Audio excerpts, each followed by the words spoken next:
Welcome back to my mini blog. আজকে সন্ধ্যাবেলা করব ডিম তড়কা।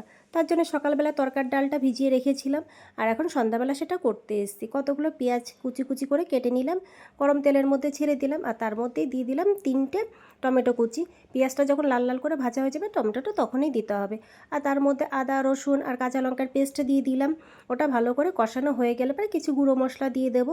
তার মধ্যে যে দেবো গোলমরিচ গুঁড়ো, ধনে গুঁড়ো আর লাল লঙ্কার গুঁড়ো। তার মধ্যে হলুদ আর নুন তো অবশ্যই আছেই।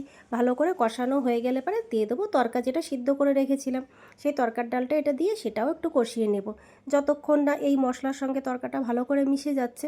তারপরে যখন কষানো হয়ে যাবে তার মধ্যে গরম জল সাইড আবার করে রেখেছিলাম, গরম জলটা দিয়ে দেবো। গরম জলটা দিয়ে আবার ভালো করে কষিয়ে নেব। কষানো হয়ে গেলে পরে তারপরে যেহেতু ডিম তরকা, ডিম তো দিতেই হবে। ডিমটা সাইডে ভুজিয়া করে রেখেছি, সেই ডিমটা মিশিয়ে নিলে পরে হয়ে যাবে ডিম তরকা। অবশ্যই সার্ভ করার জন্য রেডি। তাহলে আজকের মতন টাটা।